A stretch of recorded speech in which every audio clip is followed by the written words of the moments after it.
Assalamualaikum warahmatullahi wabarakatuh. Bismillahirrahmanirrahim. Meneladani toleransi beragama dari Rasulullah Shallallahu Alaihi Wasallam. Rasulullah Shallallahu Alaihi Wasallam merupakan penutup para nabi yang membawa risalah Islam sebagai rahmatan lil alamin. Dalam menyebarkan dakwah Islam, Rasulullah adalah suri teladan terbaik yang memberikan contoh toleransi dan menghargai pemeluk-pemeluk agama lainnya. Al-Quran dalam surah Al-Mumtahanah 60 ayat 8 secara tegas menganjurkan umat muslim untuk berbuat baik dan berlaku adil kepada orang-orang yang berbeda agama, selama mereka tidak memerangi atau mengusir umat Islam dari negeri mereka.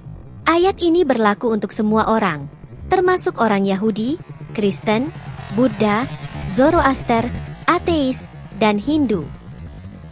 لا ينهاكم الله عن الذين لم يقاتلوكم في الدين ولم يخرجوكم من دياركم أن تبروهم وتقسطوا إليهم إن الله يحب المقسطين. Artinya, Allah tidak melarang kamu berbuat baik dan berlaku adil terhadap orang-orang yang tidak memerangimu dalam urusan agama dan tidak mengusir kamu dari kampung halamanmu. Sesungguhnya Allah mencintai orang-orang yang berlaku adil. Menurut Profesor Ali Mustafa Yakub, dalam kitab Etasamuh Baina Edyanat, ayat ini dimaksudkan, Allah tidak melarang berbuat baik pada kafir dzimmi. Dalam Islam, kafir dzimmi didefinisikan sebagai orang-orang yang mengadakan perjanjian dengan umat Islam dalam menghindari peperangan dan tidak membantu orang kafir lain untuk memerangi umat Islam. Hal ini menunjukkan bahwa Islam adalah agama yang mengajarkan toleransi dan menghargai perbedaan.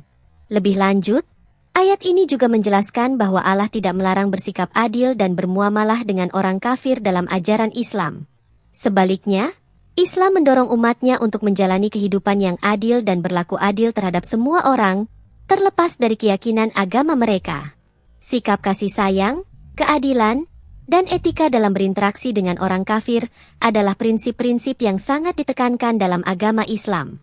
Terlebih dalam dunia yang semakin global, pemahaman yang lebih baik tentang pesan ini dapat membantu mempromosikan kedamaian, toleransi, dan pemahaman antar umat beragama. Hal ini dicontohkan langsung oleh Rasulullah Shallallahu Alaihi Wasallam sendiri, yang selalu berbuat baik kepada tetangganya, bahkan kepada tetangganya yang non-muslim. Hal ini menunjukkan bahwa beliau adalah sosok yang sangat toleran dan menjunjung tinggi nilai-nilai kemanusiaan. Abdullah bin Amru menjadi saksi bahwa Rasulullah senantiasa membagikan sembelihan daging kambing kepada tetangganya non-muslim. Dan praktik baik Rasulullah ini, ia wasiatkan pada anaknya agar senantiasa dicontohkan dalam kehidupan bermasyarakatnya. أهديتم لجار اليهودي فإني سمعت رسول الله صلى الله عليه وسلم يقول ما زال جبريل يوصيني بالجار حتى ظننت أنه سيورثه. Artinya, apakah sudah kau berikan sebagian untuk tetanggaku yang Yahudi? Sungguh aku pernah mendengar Rasulullah berkata, Jibril selalu mewasiatkan kepadaku agar berbuat baik kepada tetangga, sampai aku menyangka ia ingin memberi sebuah warisan kepadanya. H.R. Abu Daud.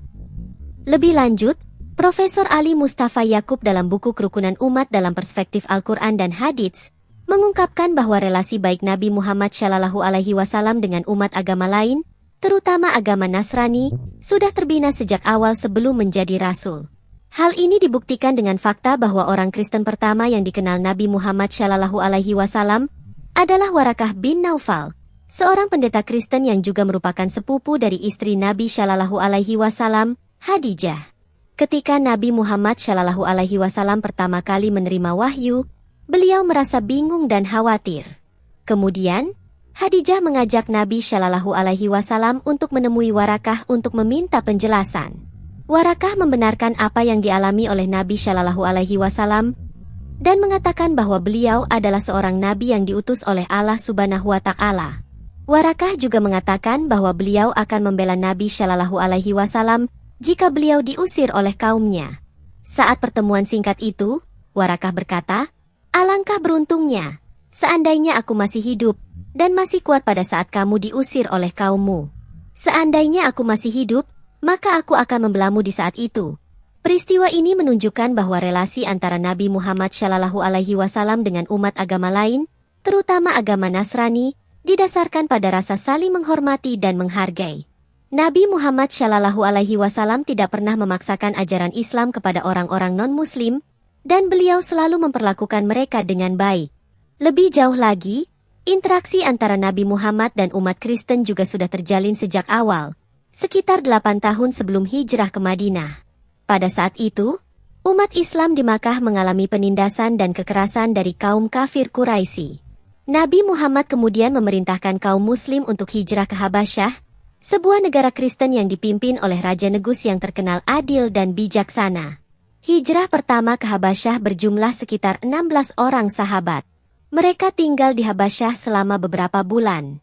Hijrah kedua ke Habasyah berjumlah 102 orang, termasuk keluarga Nabi Muhammad. Mereka tinggal di Habasyah selama sekitar 8 tahun. Selama tinggal di Habasyah, kaum Muslim dilindungi dan diberi kebebasan beribadah oleh Raja Negus. Raja Negus juga terkesan dengan ajaran Nabi Muhammad dan dia melindungi para migran Muslim di Abisinia, yang antara lain, menantu dan anak Rasulullah yakni Utsman bin Affan dan Ruqayyah. Contoh lain dari hubungan baik antara Nabi Muhammad dan Raja Negus adalah Nabi Muhammad mengirim surat kepada Raja Negus yang mengundangnya untuk memeluk Islam.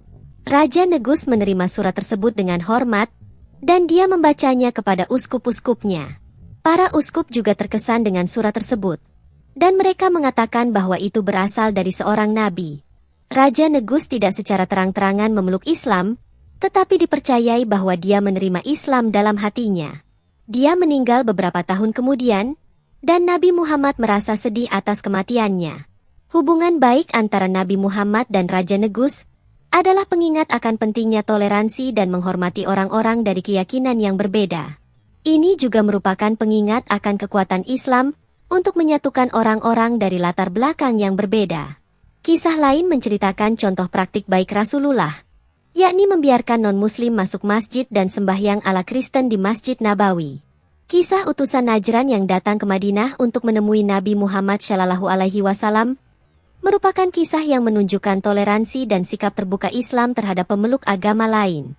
Utusan Najran berjumlah 14 orang, dipimpin oleh Abdullah bin Abi Kabsyah. Mereka tiba di Madinah setelah waktu Asyar, dan langsung masuk ke dalam Masjid Nabawi. Di masjid, utusan Najran melakukan sembahyang ala Kristen, sambil menghadap ke arah timur. Nabi Muhammad Shallallahu Alaihi Wasallam yang menyaksikan hal ini membiarkan saja. Bahkan, Nabi menegur salah seorang sahabat yang berdiri untuk melarang utusan Najran sembahyang di masjid. Nabi bersabda, "Biarkan mereka sholat." Diplomasi Kristen Najran itu pun membuahkan hasil memuaskan. Nabi Muhammad Shallallahu Alaihi Wasallam memberikan perlindungan dan keamanan kepada Bani Najran, sebuah suku Arab yang beragama Kristen, serta membuat surat perjanjian damai yang didokumentasikan dalam kitab Futuhul Buldan, karya Syekh Al-Baladzuri. Isi surat damai tersebut yang dicatat oleh Ali bin Abi Thalib, dengan nama Allah yang Maha Pengasih dan Maha Penyayang. Ini adalah surat Nabi Muhammad kepada Bani Najran. Bagi penduduk Najran, jaminan dari Allah dan Nabi Muhammad utusan Allah atas agama, tanah, harta, dan kafilah mereka yang hadir maupun tidak hadir.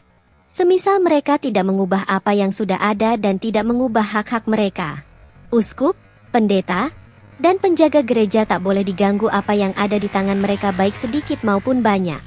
Mereka tidak boleh diusir dari tanah mereka, dan tidak boleh diambil 1/10 dari tangan mereka.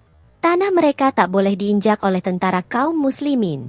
Bagi mereka atas apa yang tertulis dalam lembaran ini jaminan dari Allah dan Muhammad selamanya sampai datang perintah Allah. Selagi mereka menerima nasihat dan memperbaiki apa yang menjadi kewajiban mereka tanpa mereka dibebani dengan sesuatu secara zalim. Sebagai saksinya adalah Abu Sufyan bin Harb, Ghilan bin Amr, Malik bin Auf dari Nashr, Al-Aqra bin Habis al-Hanzali, dan Mughirah sebagai penulis. Sebagai kesimpulan, belajar dari sikap Rasulullah tersebut, dapat diambil pelajaran bahwa berbuat baik kepada orang kafir atau non-muslim memiliki banyak manfaat. Pertama, dapat meningkatkan citra Islam di mata dunia. Ketika umat Islam berbuat baik kepada orang kafir, maka orang kafir akan melihat bahwa Islam adalah agama yang damai dan penuh kasih sayang. Kedua, dapat mempermudah syiar Islam. Ketika umat Islam berbuat baik kepada orang kafir, maka orang kafir akan lebih terbuka untuk menerima ajaran Islam. Ketiga, dapat mempererat hubungan persaudaraan antar sesama manusia. Berbuat baik kepada orang kafir dapat menghilangkan rasa kebencian dan permusuhan, sehingga tercipta hubungan persaudaraan yang harmonis. Menurut sejarawan Ibnu Hisham, masyarakat Arab sudah mengenal agama Kristen sebelum datangnya Islam, terlebih bagi masyarakat Arab Selatan, tepatnya di daerah Najran. Masyarakat Najran pada awalnya merupakan penganut paganisme, yaitu penyembah pohon kurma tinggi yang berada di tengah-tengah masyarakat serta memiliki hari raya tahunan. Mereka menyembah pohon kurma ini hingga kedatangan seseorang bernama Faimiun. Abdul Malik bin Hisham, Sirah Nabawiyah Libni Hisham. Ibnu Hisham mengutip sebuah informasi dari Ibnu Ishaq yang bersumber dari Wahb bin Munabbih, bahwa Faimiun merupakan penganut ajaran Isa bin Maryam yang lurus dan pemuda yang gigih serta zuhud. Faimiun tertawan di Syam, kemudian dijual sebagai budak ke wilayah Najran.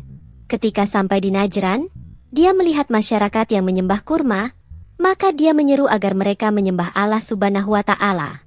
Setelah Faimiun berdoa, Allah mengirimkan angin kencang dan membuat pohon kurma yang disembah mereka menjadi tumbang.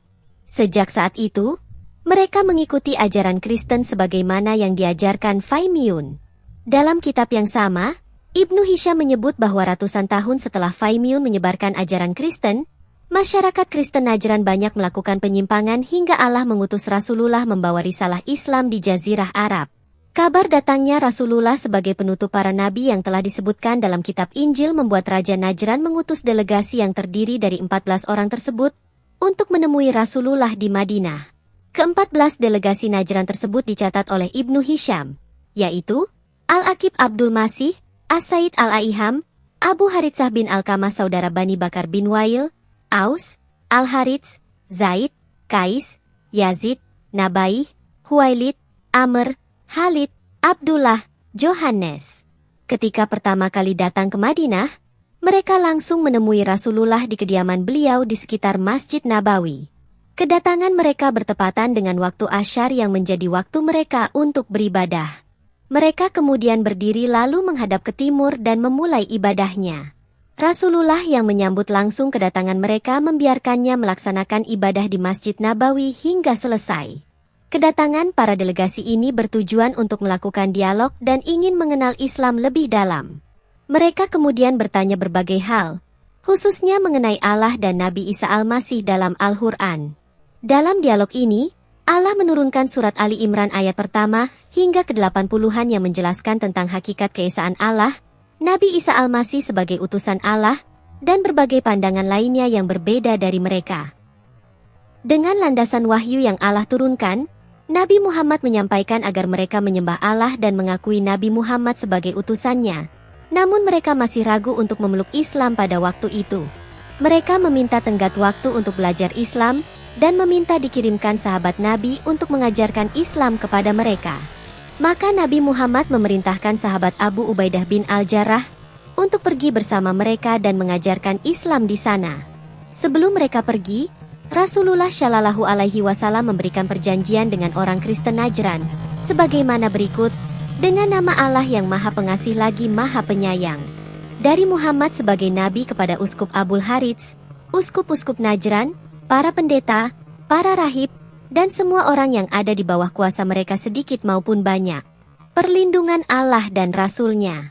Tidak ada seorang pun uskup, rahib, atau pendeta yang diganti, dan juga tidak ada satupun hak dan kekuasaan mereka yang akan diganti, dan tidak juga yang sudah menjadi kebiasaan mereka. Perlindungan Allah dan Rasul-Nya selamanya, selama mereka berdamai dan jujur serta tidak berlaku zalim. Demikian isi perjanjian Nabi Muhammad dengan orang-orang Kristen Najran. Perjanjian ini berjalan damai hingga wafatnya Rasulullah, dan berhasil menghadirkan wajah Islam yang damai, moderat, penuh toleransi. Dari sejarah pertemuan delegasi Najran yang beragama Nasrani di Madinah, terlihat jelas akhlak mulia Nabi Muhammad saat menerima tamu non-Muslim. Nabi tidak memaksa mereka untuk memeluk Islam. Sebaliknya, beliau justru mempersilakan mereka beribadah sesuai dengan keyakinan masing-masing dan menjamu mereka dengan penuh penghormatan.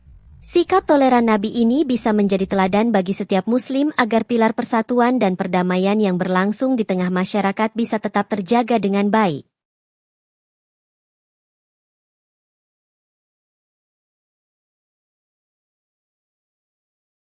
Wallahu a'lamu bissawab.